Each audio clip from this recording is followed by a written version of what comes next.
En este capítulo vamos a abordar un poco el tema para que puedas conocer qué es un null, qué es el emparentado de capas y para que conozcas el término motion blur.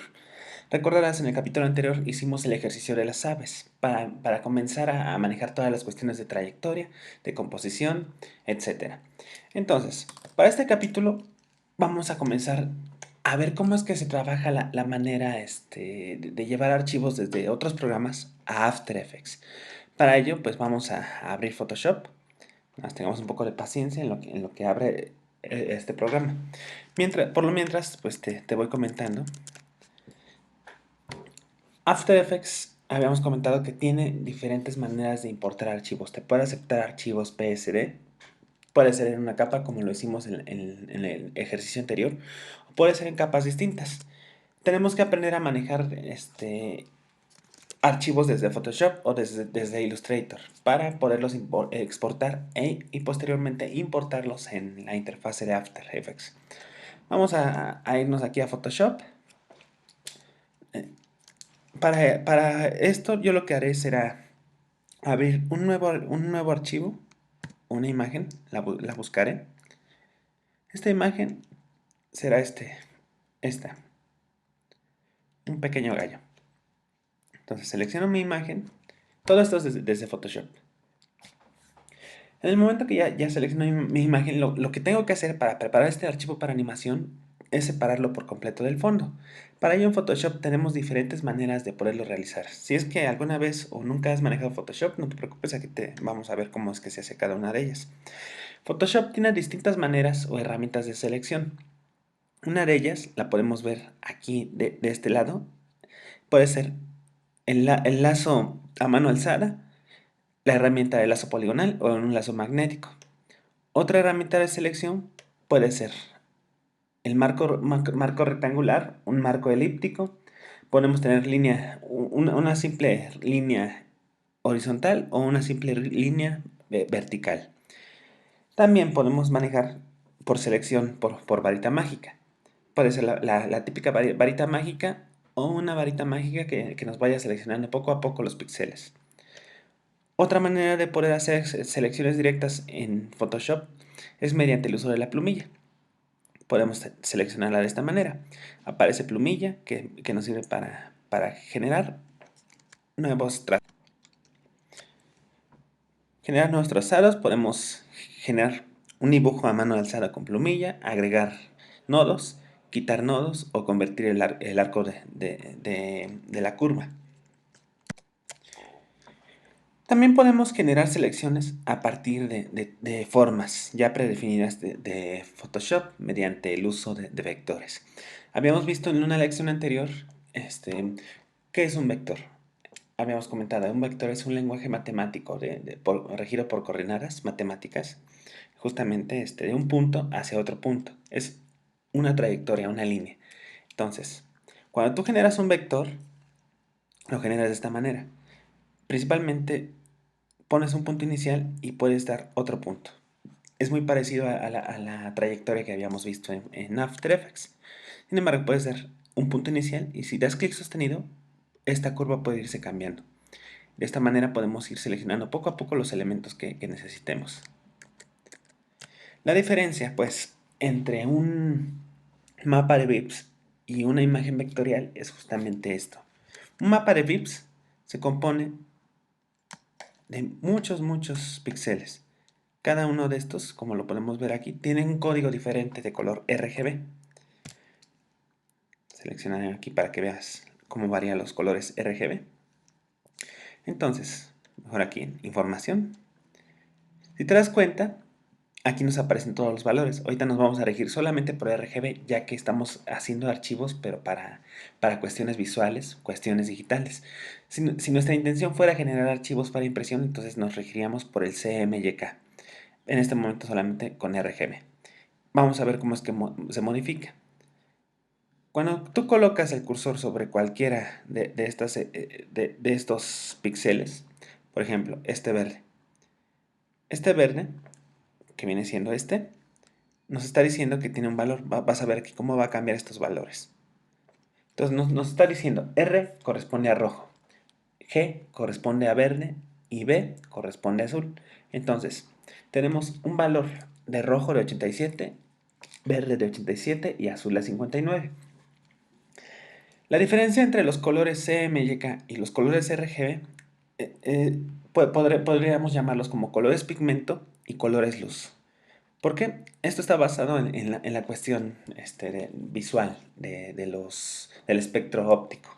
Recordarás el arco iris que tiene 7 colores, pues más o menos por aquí va todo esto. De hecho, si damos clic por acá, podemos ver aquí la gama completa del arco iris. Está el rojo, el naranja, el amarillo, el verde, el azul, el, el índigo, el violeta y nuevamente regresamos al rojo. Dentro de estos colores, pues también podemos tener su gama, hacia la luz o hacia la sombra. Depende mucho ya de la manera en cómo lo manejemos. Entonces, la suma de todos los colores luz nos da por completo el blanco. Lo podemos ver aquí. Estamos rigiéndonos ahorita por un color negro porque no hay luz. Todo está en cero. Pero si subimos todos los niveles a 255, tenemos luz. Si los bajamos, tenemos sombra. Entonces, el espectro cromático se va a definir justo entre esos dos tonos. Podemos ya ir modificando nuestra luz de tal manera que vamos obteniendo diferentes colores.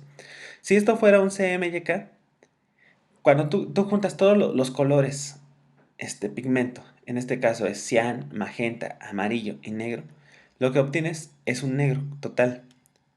Veámoslo.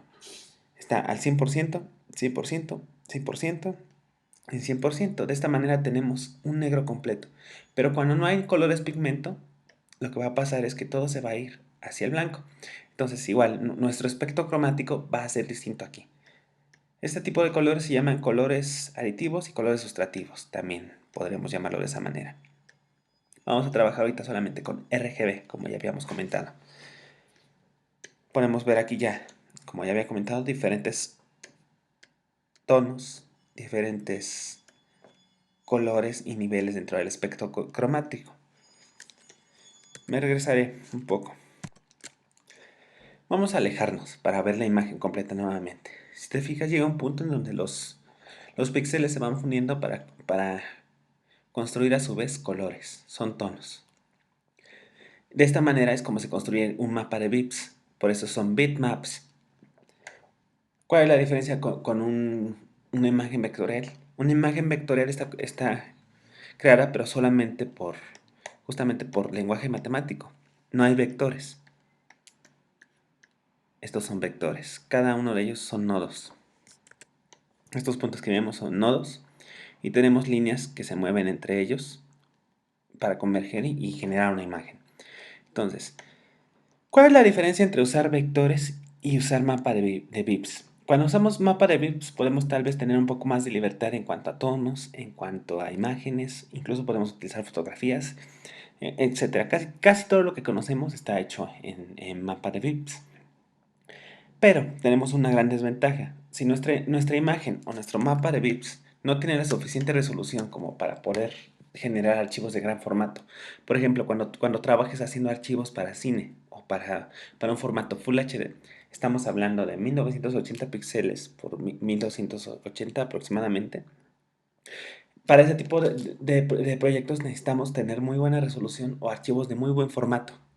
¿Qué pasa si tú de repente trabajas con alguna imagen que tenga un formato pequeño? A la hora que tú quieras crecer esta imagen, vamos a generar una deformidad e inclusive los píxeles van a generar un desenfocamiento, ya que los programas intentan más o menos pues, ir compensando la pérdida de información a la hora que lo agrandas y por eso las imágenes se desenfocan, se pixelean.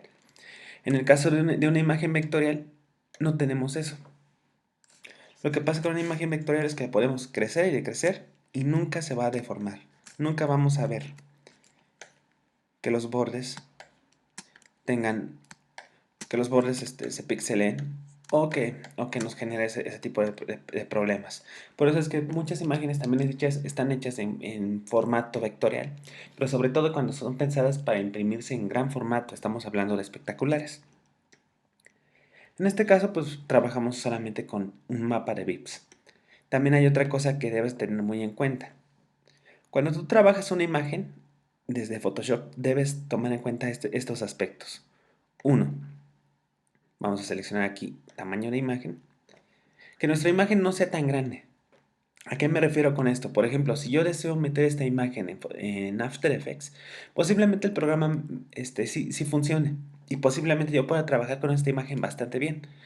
Pero ¿qué va a suceder si de repente yo quiero generar un render a partir de esta imagen? Quiere decir que entre más número de capas tenga, mi render se va a hacer más pesado, porque está pesando demasiado mi imagen. Mide 4288 píxeles por 3216. Un formato óptimo podría ser 1000 píxeles, 1500 píxeles, y ya tal vez ya estamos exagerando. De esta manera es como nosotros podemos redimensionar nuestra imagen. Otra cosa, también tenemos que checar muy bien la resolución. En este caso estamos trabajando a 72 dpi, que son puntos por pulgada cuadrada. Pero bien podemos trabajar a 150. Hay que tener en cuenta, y eso es muy importante, estábamos viendo la cuestión de los colores. Si das tu clic aquí en imagen, te vas a modo, que estemos trabajando siempre en RGB. Porque si tú trabajas sobre todo en CMYK y resulta que quieres que tu imagen tenga capas, a la hora que le importes a After Effects, te va a ocasionar un problema. No es que no te vaya a leer la imagen, sino que no te va a respetar los layers, las capas que tenían separadas, y todo el trabajo que realizamos aquí en Photoshop, pues no va a servir para nada. Entonces, siempre en RGB. Otra cosa que también debes tener en cuenta son los bits. ¿Para qué sirve esta cuestión de los bits? Por lo general, las imágenes se componen por píxeles. Todo esto en cuestiones de informática está creado a partir de códigos binarios. Entonces, significa que esto que son múltiplos. Cuando estamos hablando de 8 bits, significa que estamos viendo aproximadamente 16 millones de colores. El ojo humano puede detectar hasta 16 millones de colores. Pero cuando trabajamos a 16 bits, significa que estamos trabajando hasta aproximadamente como a 32 millones de colores. Y a 32 bits son como 64 millones de colores. ¿Por qué tener más colores de los que el ojo humano puede percibir? La respuesta es en la resolución y tal vez en el acabado de los degradados de las imágenes. Entre más bits tenga una imagen, más vívida será. Se verá mucho mejor. Incluso si de repente hiciéramos un ejemplo, quisiéramos generar un degradado a 8 bits, podríamos ver que se genera una pequeña distorsión. Y lo podemos ver en este archivo que he creado. Tal vez a primera vista, cuando el ojo no está lo suficientemente entrenado, no lo notaremos. Nosotros estamos viendo aquí un degradado. Esta es una imagen a 8 bits. Pero por ejemplo, si nos vamos acercando, te darás cuenta que hay capas, hay cortes. Esto es lo que nos genera un archivo de 8 bits. Pero ¿qué pasa si de repente vamos a pensar que yo quiero generar un mismo archivo con este formato? Yo le di un formato de 2000 píxeles por 500. Pero en lugar de tener 8 bits, quiero que tenga 16. Lo que va a pasar aquí es que mi imagen va a ser mucho más pesada, pero me va a generar una gama cromática mucho mejor. Ya no hay tantos cortes en los degradados. 8 bits, 16 bits. Y si queremos generar otro archivo a 32 bits, vamos a hacer la prueba. Igual, al mismo formato. Perdón, me equivoqué aquí. Es a 500 de altura. Entonces, tenemos aquí nuestro formato, nuestro archivo a 32 bits. Apliquémosle un degradado. Lo que estamos obteniendo ya son mucho menor número de interferencia que un formato de 8 bits. Como te había comentado, pues esto pues tal vez es mínimo, pero sin embargo, imágenes de este tipo lo que nos generan es mucho mejor calidad, 32 bits. Vamos a convertirla aquí a 32 para que podamos ver cómo funciona. Entonces nos genera mucho mejor calidad, pero sin embargo, fíjate, aquí ya es tanto el RAM que está utilizando mi computadora que yo ya no puedo, ya no me permite trabajar con esto. Es necesario ya generar otro tipo de proyectos, porque entre más bits tenga una imagen, más pesada será. Pongamos un ejemplo. Si tenemos una imagen a 8 bits que tal vez pese 10 megas, tal vez la misma imagen la puedas trabajar a 16 bits, y lo que va a pasar es que tu imagen ya no pesa 10 megas, tal vez pese 20 o 30 megas. Si esta misma imagen la quieres trabajar a 32 bits, esta imagen ya no va a pesar esos 20 megas, puede ser que incluso pese hasta 100 megas. Entonces, para ya trabajar archivos a 32 bits, necesitamos computadoras que sean lo suficientemente pues fuertes y poderosas y rápidas para poder cargar este tipo de archivos. Si esto sucede con una imagen, imagínate qué no sucederá con una serie de fotogramas. Por eso es necesario tener muy en cuenta todo este tipo de cosas. Trabajaremos en estos momentos solamente a 8 bits. ¿Cómo nos podemos dar cuenta a cuántos bits se encuentra nuestra imagen? Si tú tienes una versión de Photoshop, me parece que a partir de la 4 o 5 ya aparece esto. Acá tenemos el nombre. En este caso, pues no tiene ningún nombre mi archivo. Seguido por una arroba. Seguimos aquí, estamos viendo un porcentaje, eso significa a cuánto estamos de zoom. Estoy viendo yo mi imagen a 32.2 pips, digo, por ciento, pero por ejemplo si me acerco, me alejo, estamos viendo cómo cambia. Puede ser que lo esté viendo aquí al 100%. Sigue entre paréntesis, ¿en qué modo de color estamos? Estamos trabajando en RGB, hay que tener muy en cuenta esto. Seguido de una diagonal, y aparece un número. Ese número significa los bits que tiene nuestra imagen. En este caso son 16 y por acá son 8 bits. Entonces tenemos que tener todo esto muy en cuenta a la hora que tú generes archivos para animaciones desde Photoshop. Lo que haré en este momento será recortar mi imagen simplemente, o puedo oprimir la tecla C, o de este lado de la pantalla en Photoshop aparece mi herramienta de corte. Voy a seleccionar mi imagen, a enmarcarla, clic sostenido y suelto. En este momento ya mi imagen está seleccionada. Lo único que tengo que hacer para concluir el recorte es oprimir la tecla Enter. Recordarás que te comenté que es necesario que nuestra imagen no pese tanto, que no sea tan grande. Entonces regresemos a Imagen, Image Size, o tamaño de imagen. Y estamos viendo que nuestra imagen tiene una altura de 3060 píxeles por un ancho de 2139. Aún para lo que yo estoy buscando es demasiado grande esta imagen. Yo lo que quiero es que esta imagen mida 1000 píxeles de alto. Pondré OK y este es el formato real al que voy a trabajar. Me puedo acercar y vamos a proceder a recortar la imagen, a separarla de su fondo. ¿Cómo podemos hacer esto? Ya habíamos visto las herramientas de selección. Entonces yo lo que voy a hacer, vamos a hacerlo por partes. Seleccionaré mi lazo y podemos comenzar a contornear, a dibujar nuestra imagen, poco a poco. De esta manera la imagen comenzará a ser seleccionada. En el momento en que sueltes el cursor, el mouse o tu tableta, se cerrará inmediatamente la imagen, la selección. De esta manera nosotros podremos ya ir seleccionando poco a poco. Lo que estamos buscando con esto es seleccionar por completo a nuestro animal.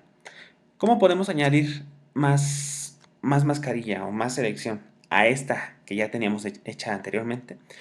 Puedes oprimir la tecla Shift y dejarla sostenida. Si tú oprimes Shift, nuestro cursor cambiará y se aparecerá una tecla, un signo de más. Entonces simplemente basta con dejar Shift oprimido y vamos a continuar contorneando. Si por alguna razón tal vez te pasaste, por ejemplo aquí lo hice intencionalmente, no quería que sucediera esto. Quiero que solamente tengas seleccionar en este momento, por ejemplo, la corona o la cresta. Oprimo la tecla Alt, aparece un signo de menos. Y lo único que tengo que hacer es seleccionar el área que no quiero que aparezca. Esta es una manera de seleccionar rápidamente mediante el uso del mouse. Busquemos otra. Tenemos nuestra herramienta poligonal. Esta herramienta funciona dando clic. Cada que tú das clic, se crea un nuevo módulo. Esta es una manera también de realizar las cosas. Sin embargo, pues los resultados tal vez no sean lo mejor. Siempre tienes que cerrar tu selección. Otra manera de cerrar la selección suprimiendo la tecla Enter. Por lo general, esto es un consejo pues bastante propio. A mí me gusta trabajar más pero con la plumilla. Entonces, selecciono mi herramienta de plumilla. Si tú tienes otro tipo de Photoshop, acá arriba te van a aparecer varias opciones. Lo único que tenemos que hacer en este caso es estar seguros que no nos esté creando una forma o un shape, sino simplemente un path. ¿Por qué? Porque no es mi intención generar una forma a partir de esto. Yo lo único que quiero generar es una selección. Entonces comienzo a generar mi trazado vectorial. De esta manera voy trazando poco a poco. Si en algún momento te equivocaste, tienes que oprimir Control Z, el famoso Control Z. Voy a hacerlo lo más rápido posible mientras continúo hablando. Una manera de poder nosotros modificar los vectores o la selección es también con la tecla Alt. Por ejemplo, aquí, si yo creo un nuevo contorno, un nuevo trazo, si te das cuenta, aquí lo que pasó es que mi trazo está bajando, porque mi curva de Bézier indica que quiere que mi trazo baje. Entonces, para yo romper esto con mi herramienta de plumilla, tengo que oprimir la tecla Alt. En este momento puedo yo seleccionar y dar clic hacia arriba, porque quiero que mi siguiente trazo parta hacia arriba. Entonces, voy contorneando de esta manera. Es una manera de dirigir rápidamente los trazos. Hay que contornear por completo. Y bueno, pues ya te había comentado, de lo que se trata aquí es completamente de seleccionar nuestro elemento, en este caso es nuestro pollo o nuestro gallo, se vale reír. Y de esta manera vamos a seleccionarlo para generar una mascarilla. Esta mascarilla nos va a servir para separar al elemento de nuestro fondo. Ahorita no estamos haciendo trazos así tan fieles. Si nos quisiéramos poner bastante exigentes, pues estaremos casi con lupa generando este tipo de trazos. Pero en este momento no es la intención, simplemente es por cuestión didáctica. Generamos, por ejemplo aquí, ya quise volar alguna pluma. Y continuamos trazando.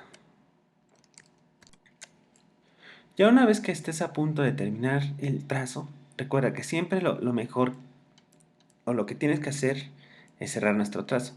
En este momento ya he contorneado por completo mi figura. Tal vez no lo notamos aquí, pero ahí se encuentran nuestros vectores. Mi figura está contorneada por completo. Entonces, aquí yo tengo dos opciones. Bueno, tengo una opción para generar una mascarilla. Puede ser que a partir de mis paths, si saco la ventana de paths, se encuentra aquí. Entonces, puede ser que yo dé clic derecho sobre el pad y genere, hacer selección. Me va a pedir que si quiero generar un feeder radius. ¿Qué significa esto? O sea, que tenga un calado, que tenga un suavizado. Le voy a poner que no en estos momentos. Lo que hizo fue convertirme estos trazados vectoriales en vectores. Digo, en una selección, como una mascarilla. Esa es una. Déjame oprimir Control Z. La otra, y la vía más rápida para evitarnos dar esos clics derechos, tal.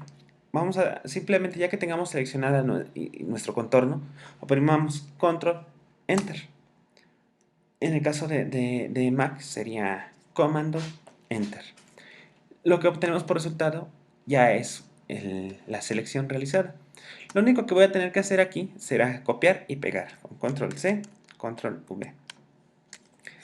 De esta manera me acaba de crear una capa nueva completamente, ya sin el fondo. Lo podemos ver si apagamos la capa de abajo. Toda esta cuadrícula significa que estamos en transparencia. Entonces, esa es una manera de poder seleccionar y quitar fondos dentro de Photoshop. Pero aquí no ha acabado esto. Yo quiero que esta imagen tenga una pequeña animación. Tal vez puede ser que yo quiero que mueva la cabeza y la cola. Entonces, lo que tengo que hacer desde aquí es generar un puppet. ¿Qué es un puppet?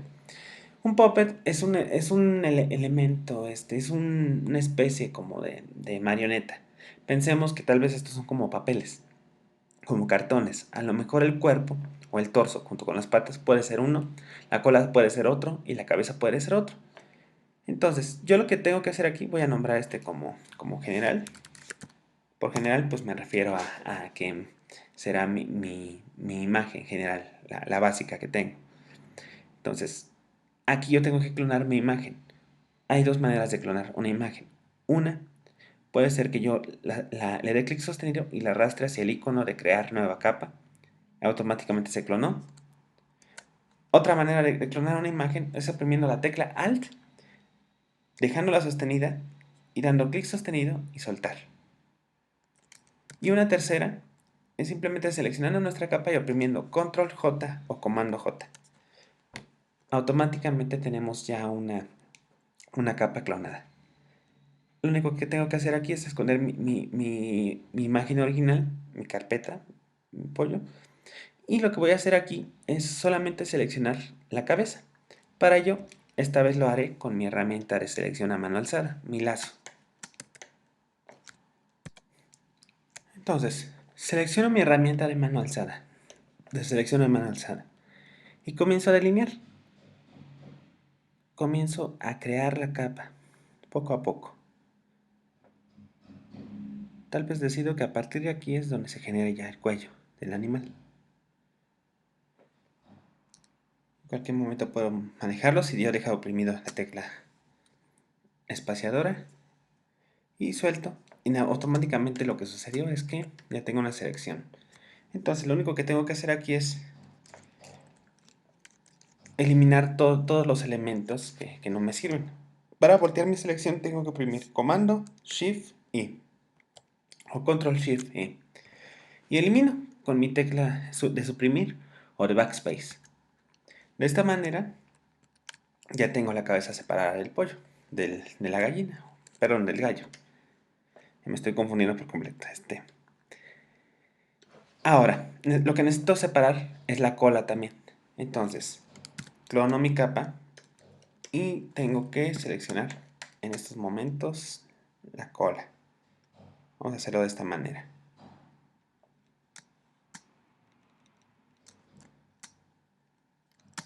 Por aquí me equivoqué un poco, entonces oprimiendo Shift puedo yo nuevamente cerrar estos trazos de tal manera que vaya seleccionando lo que yo quiera. Tal vez pueda hacer que esto se mueva así, incluso más por acá. Está listo. Volteo mi selección y elimino. Y necesito una tercera capa. Vuelvo a clonar, pero esta tercera capa va a ser para el torso.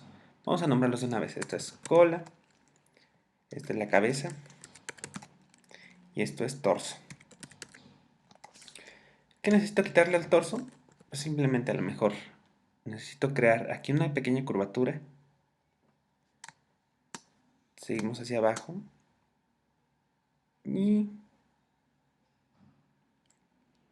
por acá dejo esta área, como el pecho. Entonces volteo mi selección y elimino. Tengo ya creado el torso. Está mi cabeza, está la cola. Tal vez lo único que tenga que hacer en todo caso es generar a lo mejor cierta textura. Entonces, selecciono mi capa y vamos a comenzar a clonar. Para ello selecciono mi clone stamp o mi herramienta de clonación y voy seleccionando a lo mejor algún tipo de pincel distinto. Puede ser que este tipo de pincel vaya por acá, de este tamaño, y oprimiendo la tecla Alt doy primero una selección y tal vez yo deseo clonar esta área para que no se parezca.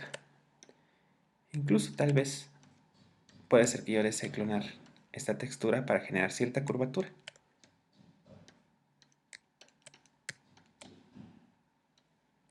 Entonces de esta manera yo ya tengo a lo mejor cierto textura clonada. Tengo el torso, tengo la cabeza. ¿Cómo puedo comprobar si esto funciona realmente para animación? Simplemente selecciono cualquiera de los elementos que había generado anteriormente y oprimo las teclas Control T. ¿Qué es lo que sucedió? Me genera una envolvente que es totalmente manipulable. Puedo crecer, decrecer, rotar, etc. Y tenemos por acá lo mismo que habíamos visto en el capítulo anterior, un anchor point. Este Anchor Point lo podemos llevar aquí sin necesidad de oprimir ninguna otra tecla. Y podemos checar que también funciona nuestra animación y dónde va a ir colocado. Puede ser que a lo mejor yo solamente quiera que esto sea mi animación, no que sea mucho. Entonces, si con esto me basta, ya tengo suficiente. Igual en el caso de la cola. Puedo colocar mi Anchor Point y de esta manera comenzar a checar si la animación puede funcionar. En el momento en que ya lo tenga listo, simplemente elimino las capas que tenga de más, vuelvo a hacer un corte, lo más pegado posible, pero tampoco sin que invada la imagen. ¿Por qué un corte? Porque entre menos aire tengamos o elementos que no nos sirvan, esto va a equivaler a que nuestra composición sea más rápida. Entonces, aquí ya tengo el gallo seleccionado. Lo único que tengo que hacer es salvar como, con Control Shift S. Busco mi carpeta, en este caso ya está. Lo dejaré como raster y salvar. Y OK. En este momento yo puedo ya salirme de Photoshop sin ningún problema e incluso hasta cerrarlo. Regresamos a After Effects. Importamos nuestro archivo, nuestro raster. Y ahora la diferencia con respecto a las veces anteriores que hemos seleccionado imágenes. En este caso tenemos una imagen en capas. Para ello, a la hora que seleccionamos nuestro PSN, necesitamos importar, en lugar de footage, como composición retain layer size. Abrimos. Es importante dejar aquí esta opción, que sean editables nuestros layers. Y oprimimos OK. ¿Qué es lo que sucedió? Tenemos nuestras capas y nos creó automáticamente una composición. En el momento que le demos clic o doble clic, nos va a abrir esta composición y ya podemos tener algo parecido al ejercicio anterior, a la paloma que habíamos elaborado. Hemos cargado ya en After Effects nuestra imagen del gallo. Ya tenemos capas, dimos doble clic y se ha abierto automáticamente ya nuestra composición. Lo único que tenemos que hacer en este caso ya es generar o modificar nuestros Anchor Point. Para ello, seleccionamos nuestra opción de solo, que es la que aparece aquí. Y acuérdate, oprimiendo la tecla Y, vamos a colocar nuestro Anchor Point a partir del punto donde queremos que se genere la animación. E igual, en el caso de la cola, a partir de qué punto yo quiero que se genere todos los movimientos. Más o menos puedo comenzar a probar. En el caso de la cabeza y en el caso de la cola. Entonces, a lo que vamos aquí es a ¿qué es emparentar los layers? Cuando tú emparentas un layer, estás pegando una capa a otra capa. ¿Qué significa esto? Pensemos en cuestiones anatómicas. Tal vez yo quiero que tanto la cabeza como la cola estén pegadas al cuerpo. Si en este momento yo muevo alguna capa, la capa del cuerpo por separado, las capas de cabeza y cola se van a quedar ahí. Entonces, si yo lo que quiero es que queden pegadas, pero sin fusionarlas, simplemente selecciono cabeza. Vamos a hacerlo con esta capa en estos momentos. Y aquí al lado, me acercaré un poco para que veas. Tenemos un menú que se llama Parent. Si tienes una versión en español, se llamará Emparentar. Entonces, tenemos dos vías para poder emparentar una capa a otra. Una es dando clic en este menú y nos van a aparecer todos los nombres de las capas que tenemos. Si yo le doy clic aquí, me va a decir que ya está emparentado el torso. Entonces, si yo muevo el torso, ya en cualquier momento se va a mover junto con el torso. Y aunque yo modifique la rotación del torso, la traslación, la escala del torso, se va a mover conjuntamente con el torso. Vamos a emparentar la cola, pero para esta vamos a utilizar otra opción. Me acerco para que veas. Si te fijas, junto a la palabra None está una especie como de espiral. Puedes darle clic sostenido a esta espiral y arrastrar. Va a salir una especie de línea. Lo único que tenemos que hacer es llevar esta línea al nombre de la capa a la que queremos que se emparente. En este caso es torso. Suelto. inmediatamente ya aparece el nombre de la capa en la que está emparentado. Entonces, tanto la cabeza como la cola están emparentadas al torso en estos momentos. ¿Por qué es importante emparentar? Porque, por ejemplo, en este caso solamente tenemos 3 capas, pero ¿qué sucede si tienes a lo mejor un puppet o un archivo que tenga muchas más capas? O en el caso de que hagas un compuesto y que tengas muchas capas, ¿qué sucede si de repente a lo mejor quieres mover cierto elemento, pero que junto con ese elemento se muevan más elementos? Por eso nos sirve emparentar. Cada elemento sigue conservando sus propias virtudes, pero, pero responden a un elemento que se mueve conjunto con ellos. Entonces, puede suceder de repente que yo puedo ya generar mi animación. Vamos a generar una animación pequeña, ¿no? De 3 segundos. Entonces, me voy al segundo 3, oprimo la tecla N para cerrar mi área de trabajo. E incluso me acerco un poco. De esta manera, yo ya voy a tener visualizados mis segundos de animación. Voy a animar por rotación porque quiero que la cabeza se mueva un poco hacia arriba y hacia abajo. Entonces, oprimo la tecla R. Genero mi keyframe y tal vez por el segundo 1 hay un cambio. Muevo la cabeza un poco, no mucho. E incluso tal vez es demasiado. Tal vez lo cierre. Selecciono mis píxeles y pues voy a copiarlos y pegar. Va a ser un gallo un poco alegre.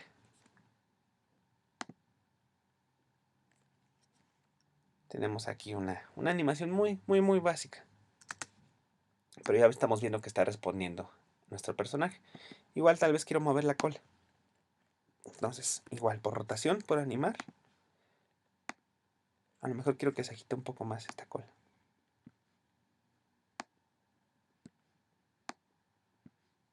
Entonces comienzo a generar mis pasos para esta animación.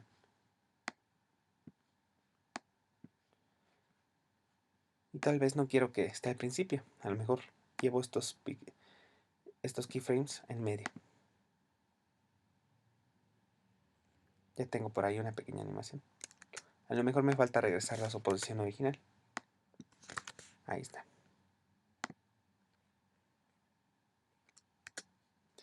Entonces, lo que tenemos aquí es un gallo que tiene un poco de ritmo. De esta manera, si yo a lo mejor quiero que este gallo también genere un poco de rotación a partir del torso, entonces selecciono el torso, oprimo la tecla R y a lo mejor es mínimo la rotación que se genera. Pero sin embargo, pues se nota.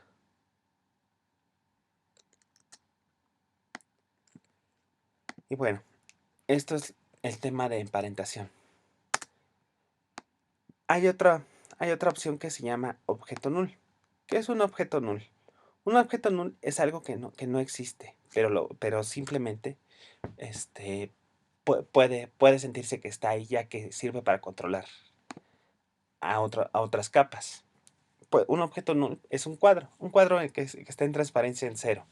Entonces, pero este cuadro podemos animarlo por completo y todo lo que esté emparentado a este cuadro, a este objeto null, puede responder también a estas animaciones. Creemos un objeto null. ¿Cómo se crea un objeto null? Hay dos maneras. Una, desde el menú Layer, oprimes y te vas al menú Nuevo y seleccionas aquí Null Object. En español seguramente aparecerá como objeto null. Aparece de esta manera. Esto es un objeto null. Otra manera, si no tienes ningún elemento seleccionado, da clic derecho sobre el área gris, en Nuevo, y aparecerá Null Object. De esta manera todo te crea tu objeto null. Puede ser que a lo mejor el torso yo lo emparente al objeto null.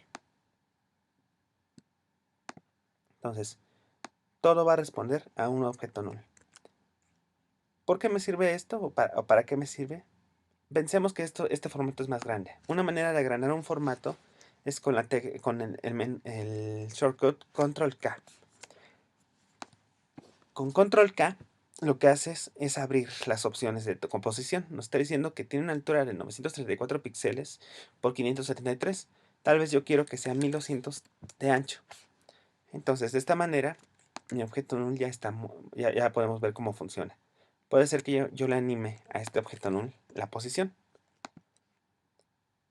Y me voy hacia el segundo 3.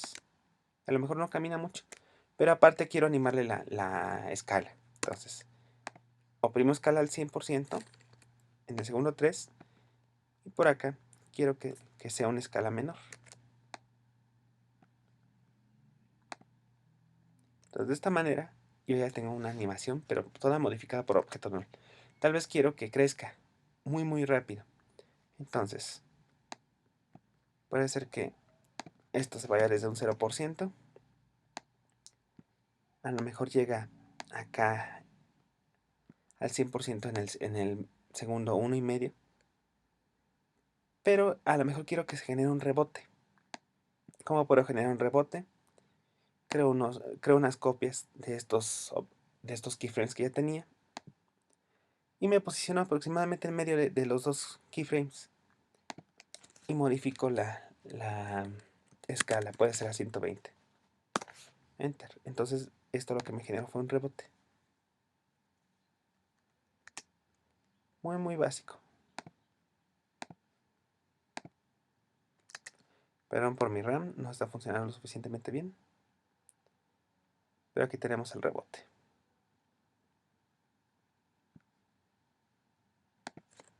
Cerraré un poco. Y bueno, esta es una manera de generar todo este tipo de cambios. Estamos haciendo ya animación por objeto null.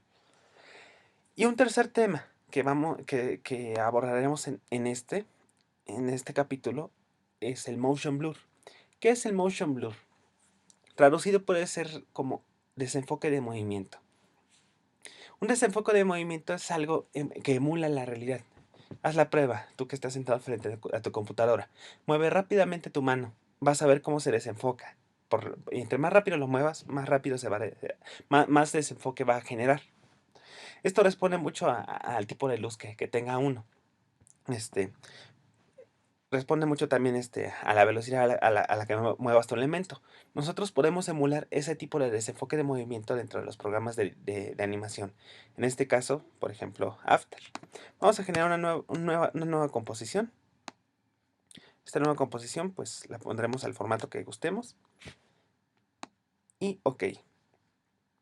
Le quitaré ahorita el rojo para que veamos. Digo, el fondo.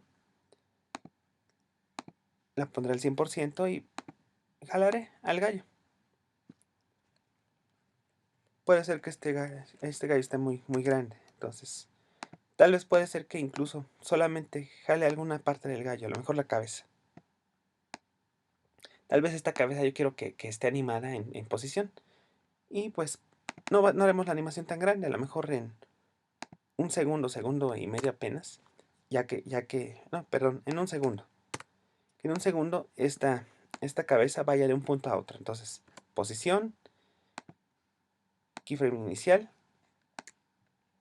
y keyframe final. Hagamos la prueba. Allá va.